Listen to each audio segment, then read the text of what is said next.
जय श्री राम, जय हनुमान बाबा की।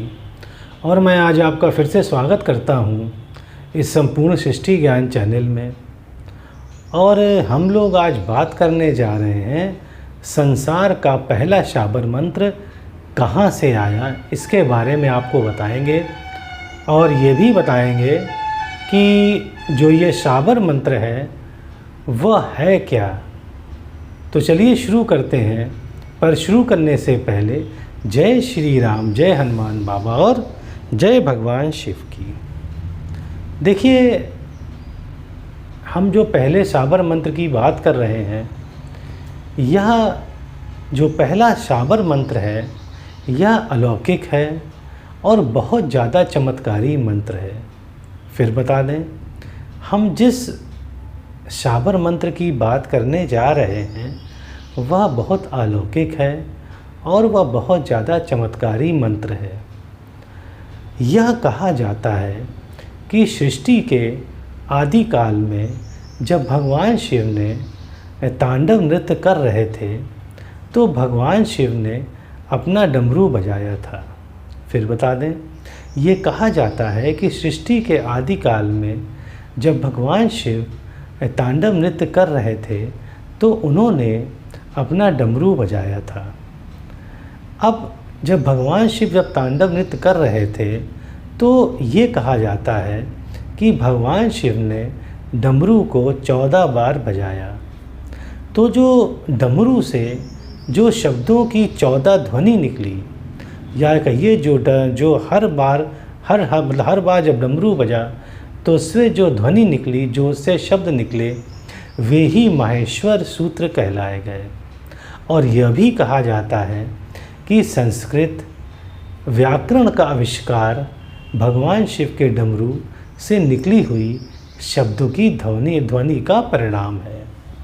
और एक बात और बता दें आपको कि जो 12 खड़ी का आविष्कार यह भी डमरू से निकली गई ध्वनि का ही परिणाम है। फिर से बता दें आपको कि जिस हम पहले शाबर मंत्र की बात करने जा रहे हैं वह बहुत ही अलौकिक और बहुत ही चमत्कारी मंत्र है। ये कहा जाता है कि सृष्टि के आदिकाल में जब भगवान शिव तांडव नृत्य कर रहे थे तब भगवान शिव ने डमरू 14 बार बजाया था। तो जो डमरू 14 बार बजा था तो उससे जो 14 बार जो ध्वनि निकली वही माहेश्वर सूत्र कहलाए गए। और ये भी कहा जाता है कि संस्कृत व्याकरण का आविष्कार भगवान शिव के डमरू से निकली गई शब्दों की ध्वनि का परिणाम है। और एक बात और बता दें आपको कि 12 खड़ी का आविष्कार भी इसी डमरू से, जो भगवान शिव के डमरू से जो 14 बार बजाता तो उससे जो निकली हुई ध्वनि थी वो उसी का परिणाम है। अब देखिए, अब आपको आगे हम बता रहे हैं वह मंत्र जो, या कहिए जो 14 जो ध्वनि जो भगवान शिव के डमरू से निकली गई है, अब उसको हम आपको बता रहे हैं। स्क्रीन पे ध्यान से देखिएगा। देखिए, पहला है अ ई उण, दूसरा है री लरक, तीसरा है ए औंग, चौथा है ए औच, पांचवा है ह य व रट, छठा है लड़, सातवां है या मा अंगा अड़ा नम, आठवां है झ भैं झ भैं, नवा है घ ढ धश घ ढ धश, 10वां है ज ब ग ड दश, 11वां है ख फ छ ठ थ च ट तव, 12वां है क पै, 13वां है श श सर, 4वां है हल।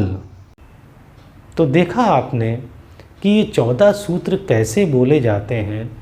एक बात और स्पष्ट कर दें आपको, देखिए हर आखिरी शब्द का एक हलंत लगा है। हलंत मतलब होता है कि जो उसमें आ की ध्वनि है वह नहीं कही जाती है। देखिए आ की ध्वनि हर में आती है।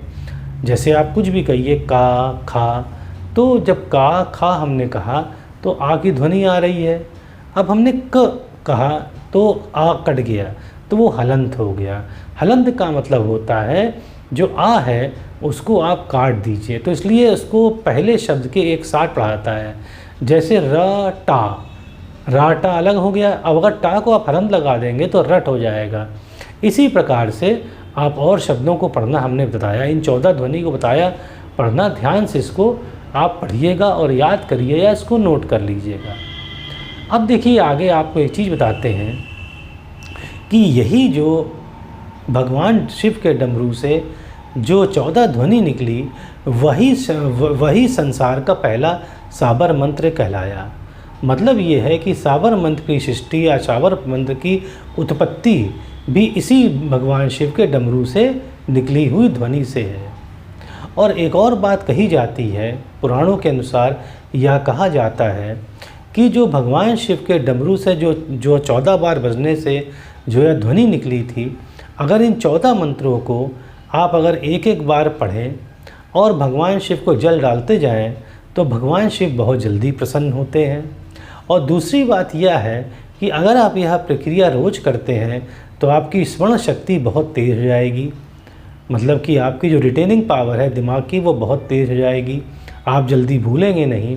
और आखिरी बात यह है कि अगर कोई विद्यार्थी है और वो अगर इन 14 मंत्रों को पढ़ते पढ़ते अगर वो डालता है जल भगवान शिव के ऊपर तो उसके मार्क्स या कहिए उसके नंबर बहुत अच्छे आएंगे। तो देखिए आज हमने आपको बताया कि संसार का पहला साबर मंत्र भगवान शिव के जो 14 बार बजने से जो ध्वनि निकली उस डमरू से वही था। और मैंने आपको उस मंत्र का बताया और महाविद्वानों के अनुसार बताया मैंने आपको कि यह जो है संसार का पहला साबर मंत्र माना जाता है। तो उम्मीद है आपको अच्छा लगा होगा। अच्छा लगता है तो सब्सक्राइब करिएगा। अब हमें आज्ञा दें। जय श्री राम, जय हनुमान बाबा और जय भगवान शिव की जय।